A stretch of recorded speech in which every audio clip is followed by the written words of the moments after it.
আমি হেঁটে হেঁটে কলেজের দিকে যাচ্ছিলাম, কিন্তু সময়ের দিকে একটু খেয়াল করিনি। ক্লাসের সামনে যেতেই বললাম, ম্যাম, আসতে পারি? হৃদয়, কয়টা বাজে দেখ তো। আমি ঘড়ির দিকে তাকাতেই চোখ সরিয়ে নিলাম, কেননা আজও আমি 20 মিনিট দেরি করে এসেছি। প্রতিদিনের মতো আজকেও বাংলা ক্লাস চলছে। সব ছাত্রছাত্রীর সামনে ক্লাসে কান ধরে দাঁড়িয়ে আছি আমি। 15 মিনিট ধরে কানে হাত দিয়ে আছি, আর ক্লাসের ম্যাডাম হাত নামাতেই বলছেন না। ম্যাডামের এমন আচরণ দেখে আমার কাঁদো কাঁদো মুখ, ভাষা নির্বাক, আর ক্লাসের সবাই আমাকে দেখে হাসাহাসি করছে।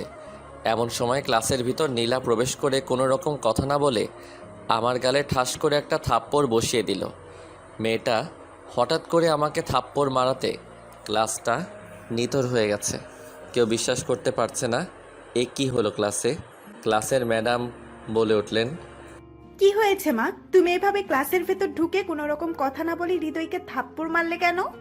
থাপ্পড় আমি সাধে মারিনি, যাকে মেরেছি তাকে জিজ্ঞেস করুন কেন মারছি।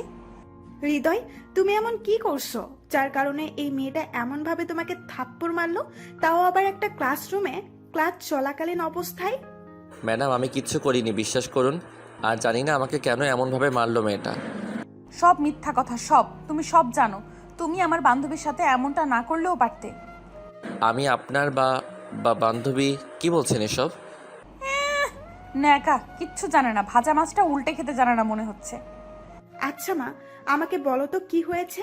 আমি তো এসবের কিচ্ছু বুঝতে পারছি না। এই ছেলেটা আমার বান্ধবীর সাথে প্রেম করে ওর সব কিছু কেড়ে নিয়ে এখন আমার বান্ধবীকে অনেক কিছু বলেছে, আর যার কারণে আমার বান্ধবী সুইসাইড করতে চেয়েছিল। আর এর সব কিছুর পেছনে শুধু এই ছেলে জড়িত। নীলার এমন কথা শুনে আমার মাথার উপর যেন আকাশ ভেঙে পড়ল। কি বলছে এই মেয়ে? আর কেই বা তার বান্ধবী? আর তার বান্ধবীর সাথে আমি বা কী করলাম? এসব কথা ভাবতে লাগলাম। আপনি এসব কি বলছেন? আমি আপনার বান্ধবীর সাথে কি করেছি কিছুই তো বুঝতে পারছি না। শুধু তাই না, আমার বান্ধবী এখন মা হতে চলেছে, আর সব কিছু করেছো শুধু তুমি তুমি তুমি। অনেক জোরে জোরে নীলা কথাগুলো বলল। ক্লাসের ম্যাডাম এমন কথা শুনে নিজের কানকে বিশ্বাস করতে পারছে না। তার ভাই অন্য একটা মেয়ের সাথে এমন বাজে কাজ করতে পারল। ক্লাসের ম্যাডামই হলেন আমার বড় বোন। এবার আমাকে আপু একটা কষে থাপ্পড় দিলেন গালে। আপু, আমি কিছু করি?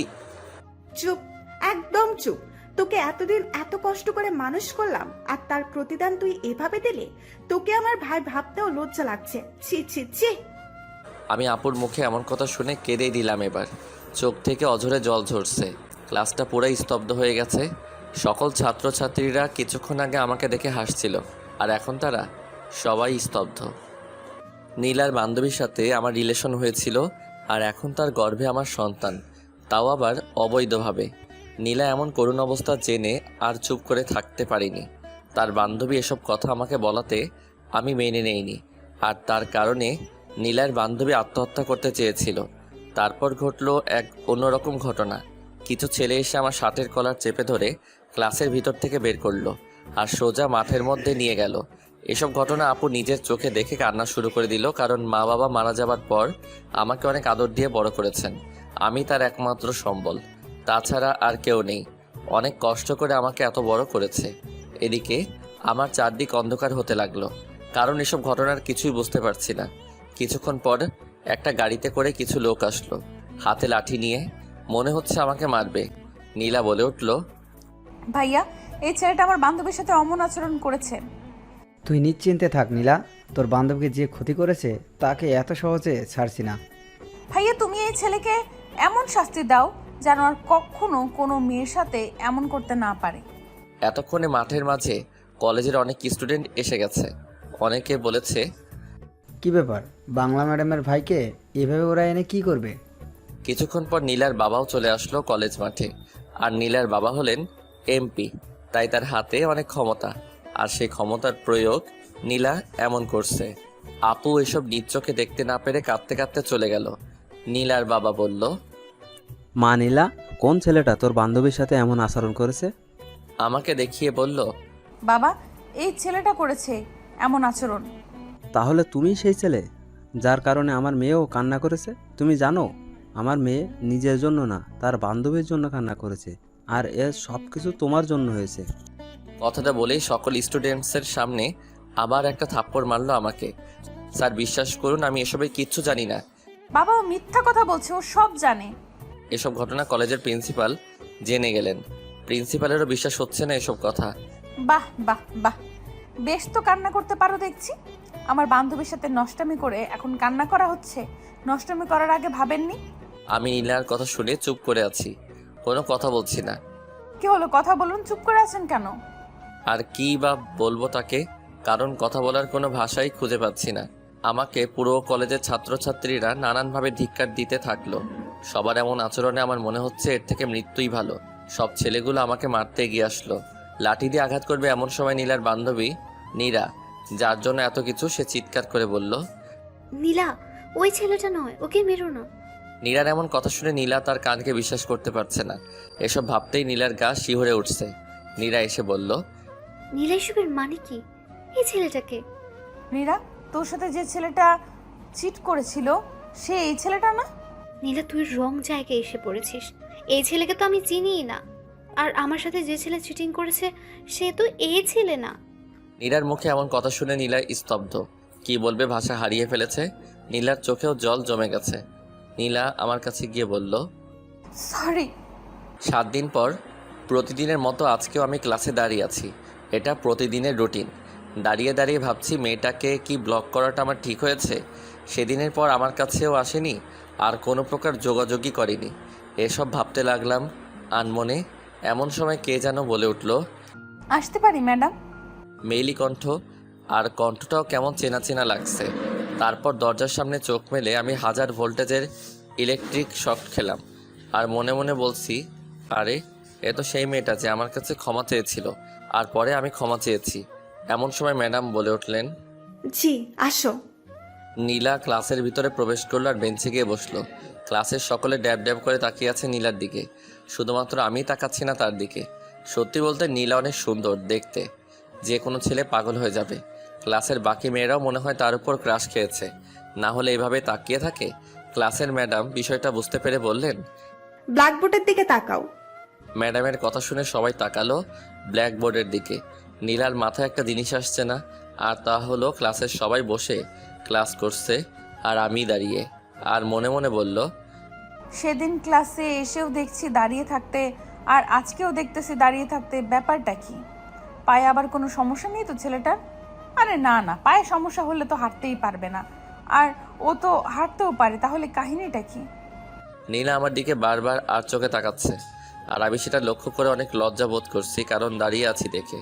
এদিকে ম্যাডাম ভাবছেন, কি ব্যাপার, হৃদয় তো প্রতিদিনে 30 মিনিট যাবার পর আমাকে বসার জন্য বলে, আর আজ 40 মিনিট হয়ে গেল তবুও বসছে না। তারপর ম্যাডাম আমাকে বসতে বলল, আর আমিও ভদ্র ছেলের মতো বসে পড়লাম। বলতে গেলে একরকম নিস্তব্ধতায় ক্লাস শেষ হলো, আর আমি তো একেবারেই পিন ড্রপ সাইলেন্ট হয়েছিলাম। ক্লাসরুম থেকে বের হয়ে আমি ম্যাডামের পিছু পিছু গেলাম, আর নীলা আমাকে ফলো করলো। আমি পিছন থেকে ডাক দিল, ম্যাডাম, অর্থাৎ আপুকে। আপু পিছন ফিরে বলল, কি হয়েছে? কিছু টাকা হবে? কেন, টাকা কি করবি? না না, মানে লাগতো। কারো প্রেমে পড়লি না তো আবার, যে এমন ভাবে এখানে টাকা চাচ্ছিস? প্রেমে পড়েছি তো। তা শুনি মেয়েটা কে? কে আবার? আমি যাকে ডাক দিলাম সেই তো। হইছে, আর আমার প্রেমে পড়তে হবে না, পারলে কোনো সুন্দরীর প্রেমে পড়। তোমার মতো সুন্দরী একটাও নেই, তাই তো তোমার প্রেমে পড়েছি। আপু আমার কথা শুনে বলল, পাগল ছেলে একটা। আপু ব্যাগের ভিতর দেখলো একটাই মাত্র 500 টাকার নোট আছে, আর সেটা আমার দিকে এগিয়ে দিয়ে বলল, এই নে ধর। আমার এত লাগবে না, 50 টাকা হলেই হবে। আচ্ছা এটা রাখ, তোর হাত খরচ চালিয়ে নিস। আপু তুমি আমাকে 50 টাকা দাও। বলছিলাম যে আমার কাছে খুচরা নেই, তুই পুরোটাই রাখ তোর কাছে। আমি আপুর কথা শুনে আপুর হাত থেকে ব্যাগটা কেড়ে নিয়ে দেখলাম ব্যাগে আর কোনো টাকা নেই, এই নোটটাই ছিল শুধু, আর সেটাই এগিয়ে দিয়েছে। আপু তোমার কাছে তো টাকা নেই, আর তবুও তুমি শেষ টাকাটা আমায় দিয়ে দিতে চাইলা। আরে পাগল, তুই তো আমার সব কিছু, তোকে দিব না তো কাকে দিব বল? না আপু, আমি এ টাকা নিতে পারবো না। এই টাকা নিলে তুমি বাসায় যাওয়ার টাকা পাবে না, তার থেকে বরং আমি হেঁটে হেঁটে চলে যাচ্ছি। আরে শোন না আমার কথা। না আপু, আমি কিছু শুনতে চাই না। আমি আপুকে কথাটা বলে আপুর ব্যাগের টাকাটা রেখে চলে আসলাম। আপু পিছন থেকে ডাকছে কিন্তু আপুর কথা না শুনে হেঁটে চলে আসলাম। এদিকে আমাদের সব কাণ্ড দেখে ফেললো নীলা আর মনে মনে বলছে, আমি না জেনে খুব বড় ভুল করছি। হৃদয় যে ম্যাডামের ভাই আগে জানতাম না।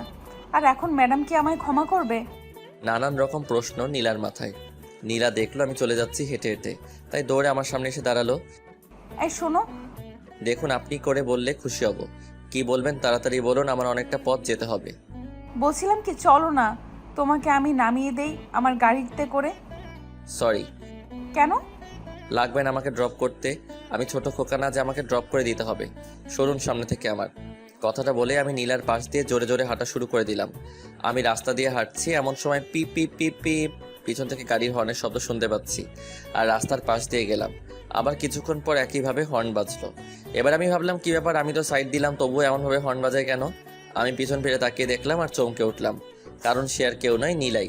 পিছন থেকে বারবার হর্ন বাজিয়ে আমাকে বিরক্ত করছে। আমি রাগে কটমট করে নীলাকে দেখলাম কিন্তু কিছু বললাম না। এবার আমি হাঁটার বদলে জোরে দিলাম দৌড়ানি নীলার ভয়ে। কিন্তু কথায় আছে না, যেখানে বাঘের ভয় সেখানেই সন্ধ্যা হয়।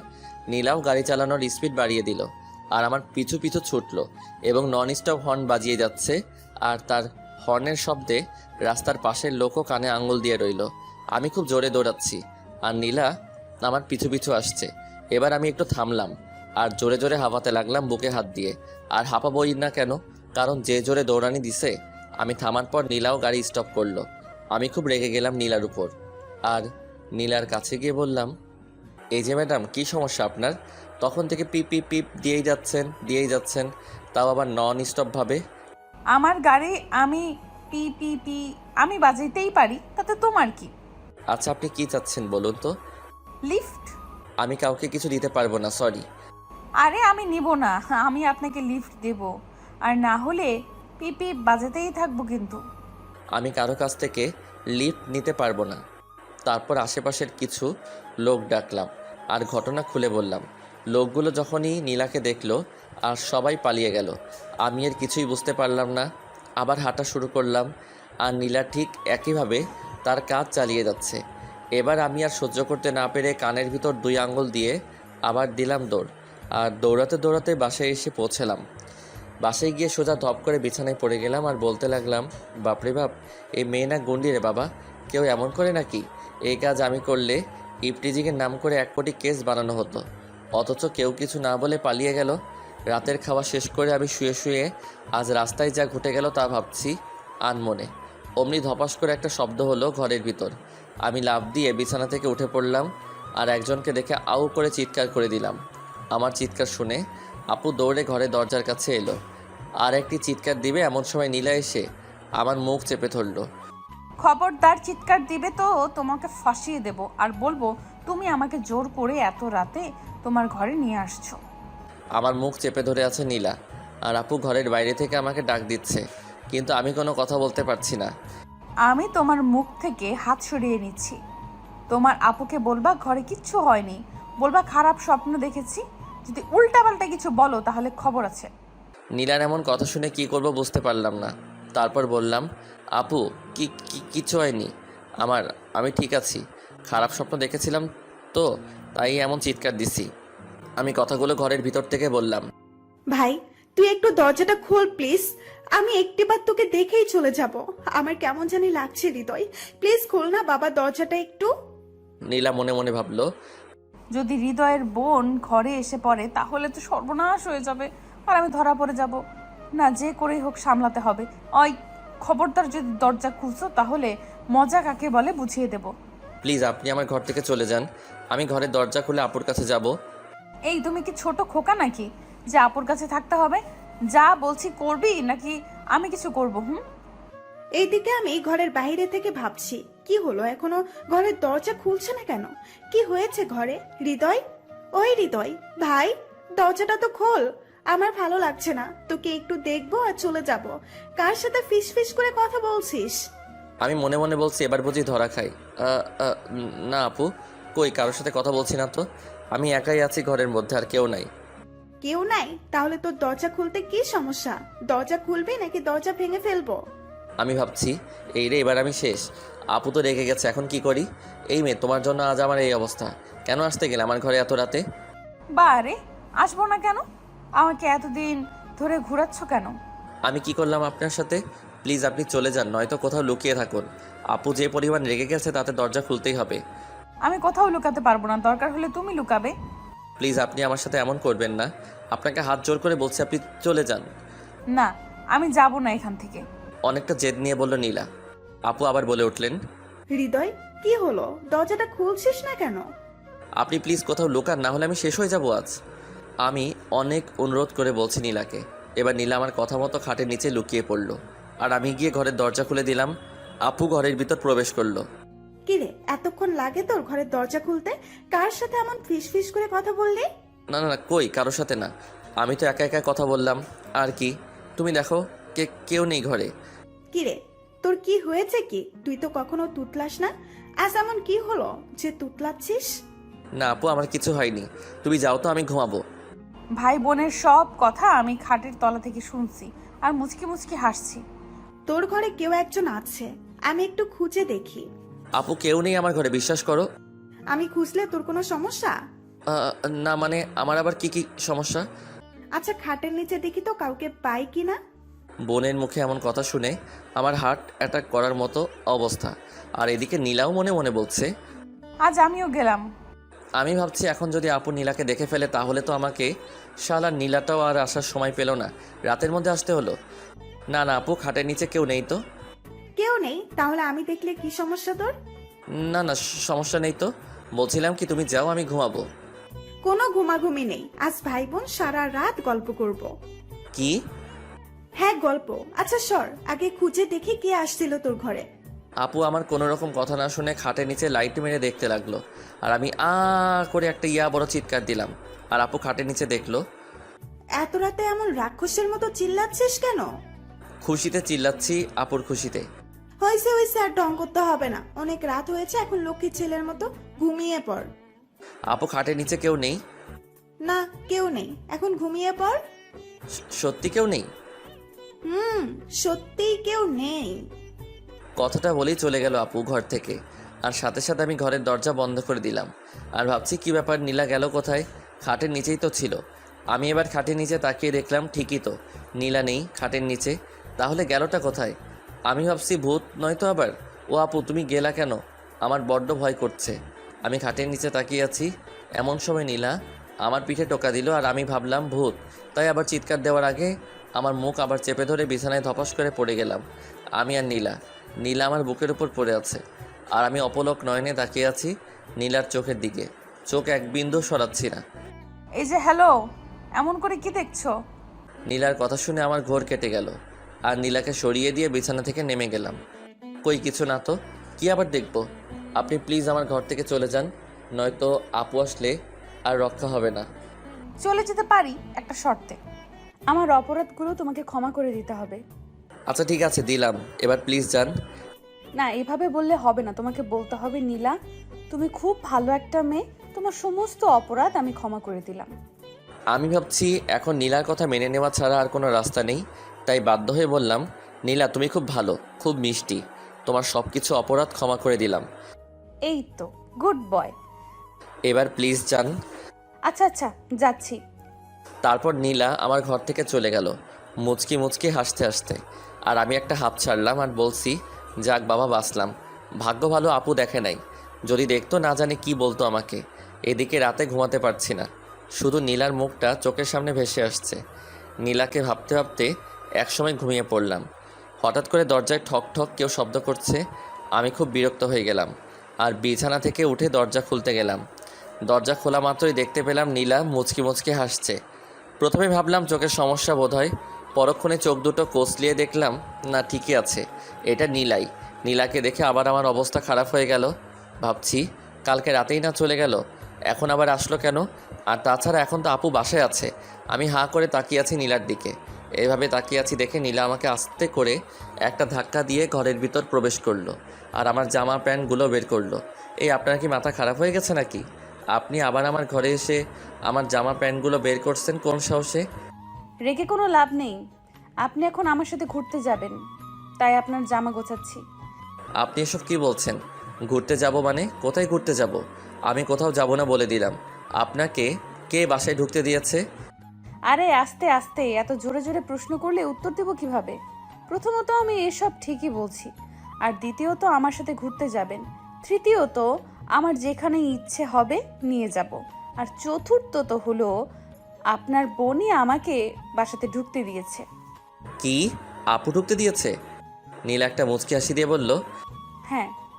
নীলার মুখে এসব কথা শুনে আমি আপুর সাথে কথা বলার জন্য তার কাছে গেলাম। আপু রান্নাঘরে সকালের নাস্তা বানাচ্ছে। আপু আপু কিরে, কি হয়েছে? সকাল সকাল এভাবে চিল্লাচ্ছিস কেন? আপু, তুমি নাকি নীলাকে বাসায় ঢুকতে দিয়েছো? হ্যাঁ আমি দিয়েছি, কিন্তু কি হয়েছে? কিছু করেছে নীলা? আগে বলো কি করে নাই। আমার ঘরে ঢুকে আমার জামা কাপড়গুলো গুছিয়ে একটা ব্যাগে ঢুকাচ্ছে আর বলছে ওনার সাথে নাকি ঘুরতে যেতে হবে। হ্যাঁ তো যাবি ঘুরতে, আর তুই তো তেমন ঘুরতেও চাস না। আপু, তুমিও এমন কথা বলছো? ধ্যাত। আমি আপুর কাছ থেকে অনেকটা বিরক্ত নিয়ে চলে গেল, আর ঘরে গিয়ে দেখলাম জামা কাপড় ব্যাগের ভিতর ঢুকানো শেষ। নীলা আমাকে দেখে বলল, এখন 5 মিনিটের মধ্যে রেডি হয়ে নাও, আর না হলে তোমার বোনকে কি বলবো তা আমার খুব ভালো করেই জানা আছে। আমার না গেলে হয় না? আচ্ছা থাক, যেতে হবে না, তোমার বোনের কাছে যাচ্ছি। এই না না না, আপুর কাছে যেতে হবে না, আমি রাজি। তাহলে এখনো এখানে কেন? কি করব? যাও রেডি হয়ে আসো। তারপর আমি আর কোনো কিছু না বলে রেডি হয়ে আসলাম। একসাথে নাস্তা করে বেরিয়ে পড়লাম আমরা। নীলা তার বাবার দামি গাড়ি নিয়ে এসেছে। নীলা নিজেই গাড়ি ড্রাইভ করছে, আর আমি তার পাশে সিটে বসে আছি। আমি চুপচাপ বসে আছি, আর নীলাও চুপচাপ গাড়ি চালিয়ে যাচ্ছে। আচ্ছা তুমি কি বোবা? কেন বলুন তো? এই যে আমি গাড়ি চালাচ্ছি আর তুমি চুপ করে আছো। আমার কিছু বলার ছিল। ও না, আর বলবো না। আমরা প্রায় একরকম নিস্তব্ধতায় কাটিয়ে দিলাম পুরো পথ, আর একটা বিশাল বড় বাড়িতে এসে থামালো গাড়ি। বাড়িটা অনেক সুন্দর আর সাজানো। সাধারণত বিয়ে হলে এমন করে সাজানো হয়, আলোকসজ্জায় সজ্জিত পুরো বাড়ি। এটা তো বাড়ি, এখানে আনলেন কেন? এই বাড়িতে আমরা বিয়ে করব তাই। কি? আমি পারবো না বিয়ে করতে, প্লিজ আমাকে ছেড়ে দিন। ওই চুপ, আর একটা কথা বললে মুখে টেপ লাগিয়ে দেব। আমি যা বলবো ঠিক তাই করবে, না হলে বুঝবা। আমি আর কোনো কথা না বলে নীলার পিছু পিছু গেলাম, আর বাড়ির ভিতর ঢুকতেই আমি দেখতে পেলাম একটা মেয়ে বেরিয়ে আসলো। আর সেই মেয়ে প্রিয়াকে দেখে আমার মাথা চক্কর দিয়ে উঠল। আর ভাবছি এখন প্রিয়ার সাথে আমার বিয়ে দিবে না তো আবার। প্রিয়া দৌড়ে এসে নীলাকে জড়িয়ে ধরল। আহ, কি যে খুশি দুই বান্ধবী তা বলার মতো না। আর সেটা আমি দেখে রাগে ফুলছি। প্রিয়া আমাকে দেখিয়ে বলল, আচ্ছা নীলা, এটা সেই ক্যাবলাটা না যাকে তুই... বলাও শেষ, আবার হাসিও শুরু প্রিয়ার। এবার আমার কাঁদো কাঁদো মুখ, আর ভাবছি কি আমি ক্যাবলা? আমাকে ক্যাবলা বলে এতগুলো লোকের সাথে অপমান করলো। নীলা আমার দিকে তাকালো। নীলার আর বুঝতে বাকি রইল না যে আমার ভালো লাগছে না, তাই তার বান্ধবীকে বলল, কিরে, এখানেই দাঁড় করিয়ে রাখবি না ভেতরে ঢুকাবি? তারপর আমি আর নীলা দুইটা ঘরে প্রবেশ করলাম। আর আমি ঘরে শুয়ে শুয়ে ভাবছি, আমি কি সত্যিই ক্যাবলা? পরের দিন ঘুম থেকে উঠে দেখি বাড়িতে আত্মীয় স্বজন অনেক, আর সবাই হাসি খুশি। আমার মনে একটাই চিন্তা, আমার সাথে কারো বিয়ে দিবে না তো? অবশেষে জমকালো বিয়ের অনুষ্ঠান আরম্ভ হলো। কনে আর বরকে দেখে আমি হাঁপ ছেড়ে দিলাম। আজ নীলা শাড়ি পরেছে, হাতে চুড়ি, ঠোঁটে লিপস্টিক, হালকা মেকআপ, চোখে কাজল, সব মিলিয়ে পুরো ফাটাফাটি লাগছে নীলাকে। আর পায়ে নুপুরে পড়েছে, আর তার শব্দে আমার মনের মাঝে ঝনঝন করছে। আমি নীলাকে বারবার আর চোখে দেখছি। বিয়েবাড়িতে যখনই নীলা আমার দিকে তাকায় তখনই আমি কিছুটা ভ্যাবাচাকা খেয়ে চোখ সরিয়ে নিই, আর তা দেখে নীলা মুচকি মুচকি হাসে। আমি এমনিতে কোনো মেয়ের দিকে তাকাই না, কিন্তু আজ যে কী হয়েছে বারবার শুধু নীলার দিকে তাকাচ্ছি। নীলা ওখান থেকে সরে গেল, আর আমি এদিক ওদিক খুঁজতে লাগলাম। মনে মনে বলছি, কী ব্যাপার, নীলা গেলটা কোথায়? এখানেই তো ছিল। এখন পুরো বিয়েবাড়ি খুঁজেও পাচ্ছি না। হঠাৎ আমি বুঝতে পারলাম কেউ পিছন থেকে আমার শার্টের কলার চেপে ধরে টেনে নিয়ে যাচ্ছে, আর একটি ঘরের ভিতর আমাকে নিয়ে গিয়ে ওয়ালের সাথে চেপে ধরলো। আমি দেখলাম এ আর কেউ নয়, নীলা। আহ, কি চোখ! আমি নীলার চোখের দিকে তাকিয়ে ভাবছি, এত সুন্দর চোখ কারো হতে পারে? আমার উপর চোখ গরম করে তাকিয়ে আছি নীলা। কি ব্যাপার তোমার? এবার আমি কিছুটা ভ্যাবাচাকা খেলাম আর বললাম, কি কি কি কিছু না তো। আমাকে এভাবে ধরে আছেন কেন? আমাকে ছেড়ে দিন। আমার দিকে ওভাবে তাকিয়েছিলে কেন শুনি? তুমি এত সুন্দর যে না তাকিয়ে থাকতে পারিনি। পুরাই একটা ডানা কাটা পড়ি। ও হ্যালো, কিছু বললেন? না, কই কিছু না তো। আমি কেন আপনার দিকে তাকাবো? আমি শিওর তুমি আমার দিকেই তাকাচ্ছিলে বারবার। আমার বয়ে গেছে তোমার দিকে তাকাতে, থুক্কু আপনার দিকে তাকাতে। কথাটা বলেই আমি জিহ্বায় কামড় দিলাম। আচ্ছা শোনো, জি বলুন। আমাকে দেখতে অনেক সুন্দর লাগছে তাই না? হ্যাঁ হ্যাঁ, অনেক সুন্দর লাগছে, পুরো পেতনির মতো সুন্দর। আমার মুখে এমন কথা শুনে নীলা অনেক রেগে গেল, আর তারপর আমাকে চেপে ধরে নীলার ঠোঁট আমার ঠোঁটের সাথে মিলিয়ে নিল। 1 মিনিট পর নীলা আমাকে ছেড়ে দিয়ে দৌড়ে চলে গেল। আমি কিছুই বুঝতে পারলাম না। আমি একটু ঘর থেকে বের হলাম, আর বিয়েবাড়ির সব লোক আমার দিকে তাকিয়ে হাসছে। আমি এর কিছু বুঝতে পারলাম না। একটা মেয়ে বলে উঠল, দেখ দেখ, ছেলেটার মুখে লিপস্টিক লেগে আছে। সবাই একসাথে আমাকে দেখে হেসে উঠল। লজ্জায় আমার মাথা কাটা যাবার অবস্থা। একটা হাত মুখের মধ্যে রাখলাম আর উপলব্ধি করলাম মুখে কিছু একটা হয়েছে। আমি দৌড়ে আমার ঘরে গিয়ে ফুপিয়ে ফুপিয়ে কাঁদতে লাগলাম। নীলা দেখলাম আমি ঘরের ভিতর গিয়ে ছোট বাচ্চাদের মতো কান্না শুরু করে দিলাম, আর চোখের পানি হাতের উল্টো দিক দিয়ে মুছলাম। নীলা গিয়ে বলল, সরি, আমার ভুল হয়ে গেছে, প্লিজ মাফ করে দাও। নীলার কথা শুনে আমি আরও জোরে জোরে কান্না করতে লাগলাম। এমন বাচ্চাদের মতো কাঁদতে নেই, লোকে খারাপ বলবে তো। বলুক খারাপ, তুমি কেন আমাকে ইয়ে দিছো? আমি একটু তোমার দিকে তাকিয়েছি বলে এমন করে ইয়ে দিবা তুমি? আমি আর তোমার দিকে তাকাবো না। আচ্ছা আমি সরি, আর এমন করবো না, প্রমিস। নীলা আমার কাছে গিয়ে তার হাত দিয়ে আলতো করে আমার চোখের পানি মুছে দিল। আমি চুপ করে আছি, কিছু বলছি না দেখে নীলার মনটাও একটু খারাপ হয়ে গেল। খুব লেগেছে তাই না? হুম। তুমি কেন আমাকে পেতনি বলছো তখন? পেতনিকে পেতনি না বলবো তো কি পরি বলবো নাকি? আপনি আমার কাছ থেকে জানতে চাইছেন কেন? নীলা চলে গেল আমার কাছ থেকে, আর তার কিছুক্ষণ পর নীলার বান্ধবী প্রিয়ার আগমন। প্রিয়া এসে বলল, সরি, আবার আপনি সরি বলছেন কেন? আমার জন্য আপনাকে অনেক অপমানিত হতে হয়েছে। তাই আসলে সেদিন আমার বান্ধবী নীলা আমার কথাগুলো শুনে নিজেকে কন্ট্রোল করতে পারেনি, তাই ভুল ঠিকানায় চলে গিয়েছিল, আর তার শিকার হয়েছেন আপনি। আমি এসব কিছু মনে করিনি। আচ্ছা, আপনার বিয়ে তো তাই না? হ্যাঁ, আমারই বিয়ে। আর কার সাথে জানেন? কার? যাকে আমি ভালোবাসি তার সাথে, যাকে মনে করে আপনাকে ধরা হয়েছিল। আচ্ছা, সে তো আপনাকে মেনে নেয়নি, তাহলে এখন বিয়ে করছে কিভাবে? আমার বান্ধবী নীলা ওকে ধরে পুলিশে দেয়।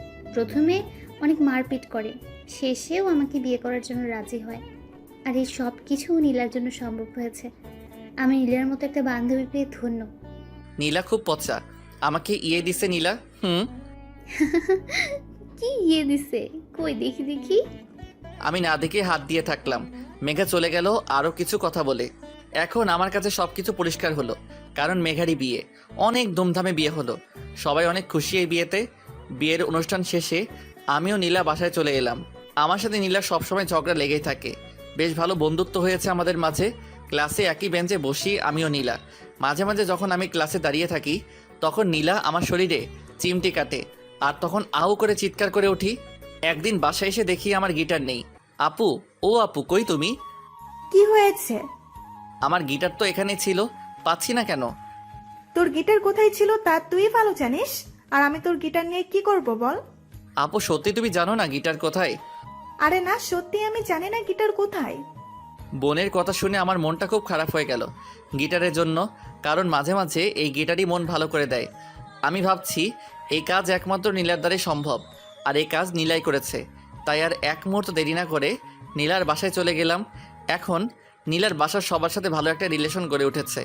আমি নীলার ঘরে ঢুকে দেখি নীলা মাথার চুল আঁচড়াচ্ছে, আর তা দেখে আমি পিছন থেকে চুলের মুঠিটা ধরে ফেললাম। নীলা চিৎকার করছে, কিন্তু আমি ছাড়ছি না। হৃদয় আমার লাগছে, চুল ছাড়ো। আগে বলো আমার গিটার কোথায়?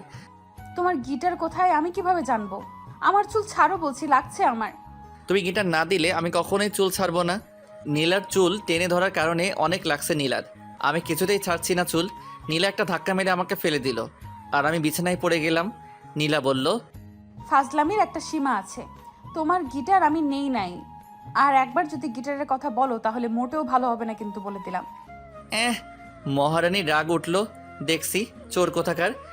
চুপ, একদম চুপ, বেয়াদ্দপ ছেলে। আমি রাখবো কি রাখবো না সেটা আমার ব্যাপার, এখানে তোর কথা বলার কি আছে? নীলা, এসব কি বলছো? হ্যাঁ আমি ঠিকই বলছি। আর একটা কথা, আমার সামনে তুমি আর কখনো আসবে না। তোমার পেঁচা মার্কা মুখ আমি আর দেখতে চাই না। তোমাকে আমি অনেক ভালো ভেবেছিলাম, কিন্তু তুমি অনেক নীচ, অনেক বাজে, আর কখনো তোমার মুখ আমাকে দেখাবে না।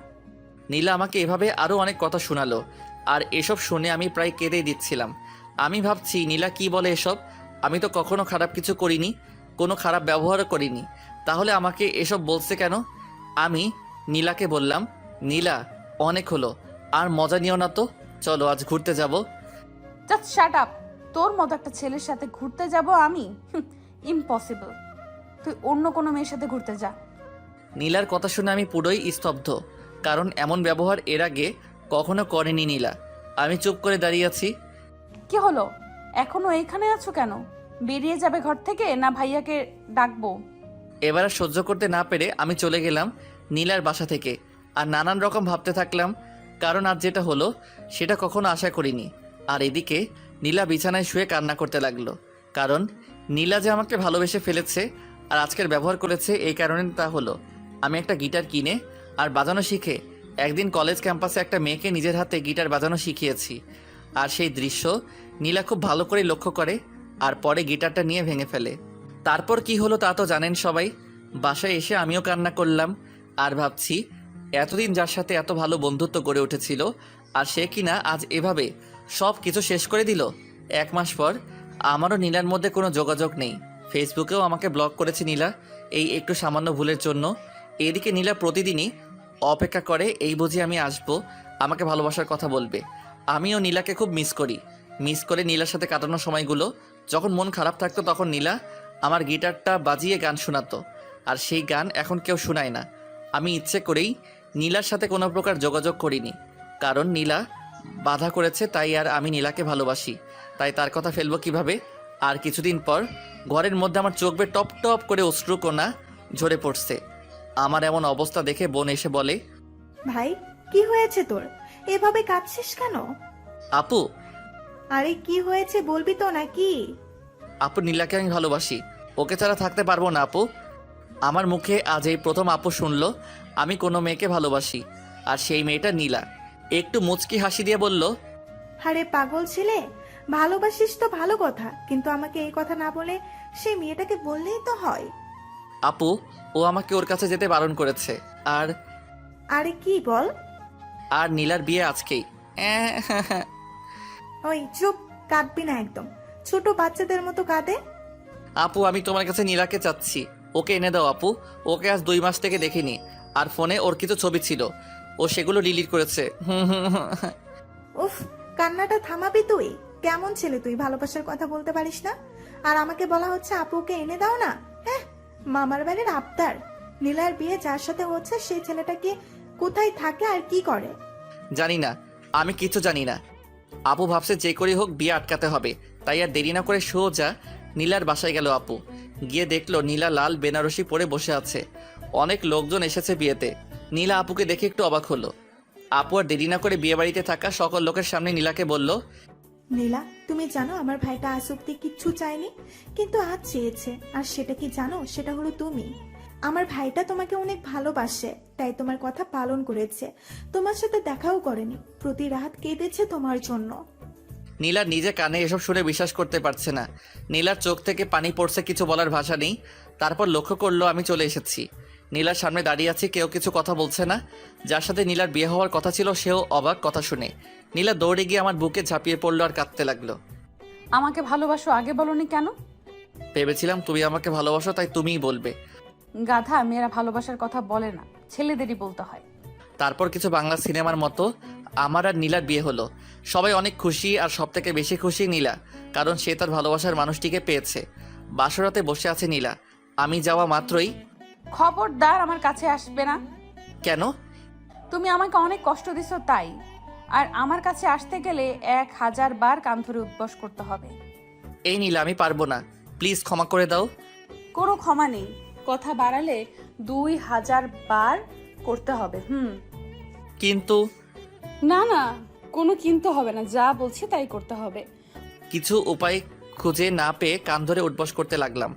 আর নীলা গুনতেছে 100 পার হওয়ার পর মাথা ঘুরে ধপ করে পড়ে গেলাম আমি নীলার কোলে, আর নীলা আমাকে বিছানায় শুয়ে দেয়। নীলা ভাবতে পারিনি আমি এভাবে পড়ে যাব। অনেক ডাকাডাকি করছি, কিন্তু হৃদয় চোখ খুলছে না। সে উঠছে না দেখে আমি শেষ অবধি কেঁদে দিলাম আর বললাম, এই উঠছো না কেন? প্লিজ ওঠো, আর কখনো বলবো না কান ধরতে। সে নিশ্চুপ। এবার আমি দৌড়ে গ্লাসে করে পানি এনে তার মুখে ছিটিয়ে দিলাম, কিন্তু তারপরও জ্ঞান ফিরল না। আমি এসব দেখে কি করব বুঝতে পারছি না। বেশ কিছুদিন পর হৃদয় চোখ খুলল, আর আমি তা দেখে অনেক খুশি, কিন্তু চোখে পানি ছলছল করছে। নীলা, তুমি কাঁদছো কেন? প্লিজ আমাকে মাফ করে দিও বাবু, আমি আর এমন করব না কখনো। আরে তোমার আবার কি করলে? আমি তোমাকে আজকের মতো একটা রাতে অমন কান ধরাইছি তাই, আর তুমি কান ধরে উদ্বোস করার সময় জ্ঞান হারিয়েছিলে। আরে আমি তো এমনি জ্ঞান হারানোর অভিনয় করেছিলাম। আমি জানতাম না তুমি এমনভাবে কাঁদবে। আমায় খুব ভালোবাসো তাই না? মানে কি? তার মানে তুমি এতক্ষণ ধরে আমার সাথে অভিনয় করলা? আমি তোমায় কচু ভালোবাসি, কচু কচু কচু, 1 কচু 2 কচু 3 কচু। ও আচ্ছা তাই, তাহলে থাকো, আমি গেলাম। তোমারে আজকে মেরেই ফেলবো শয়তান। আমার সাথে ফাজলামি করো বাসর রাতে, তাই না? কথাটা বলেই নীলা কিল ঘুষি মারতে থাকলো আমার গায়ে নন স্টপলি। আর আমি কিছু উপায় না পেয়ে শক্ত করে জড়িয়ে ধরলাম নীলাকে। আমাকে ছেড়ে দাও। কেন? তোমাকে আরো কিল খুশি মারবো তাই। আমি তো ছাড়ছি না তোমায়। ছেড়ে দিবা নাকি আপুকে চিৎকার করে ডাকবো? আচ্ছা ডাকো দেখি, গলায় কত জোর তোমার। নীলা ডাকতে যাবে এমন সময় আমি নীলাকে ইয়ে দেই, আর নীলা আমাকে না বেড়ে জড়িয়ে ধরে তলিয়ে যায় ভালোবাসার অতল সাগরে। চলতে থাকুক আমাদের ভালোবাসা। ধন্যবাদ সবাইকে আমাদের পাশে থাকার জন্য।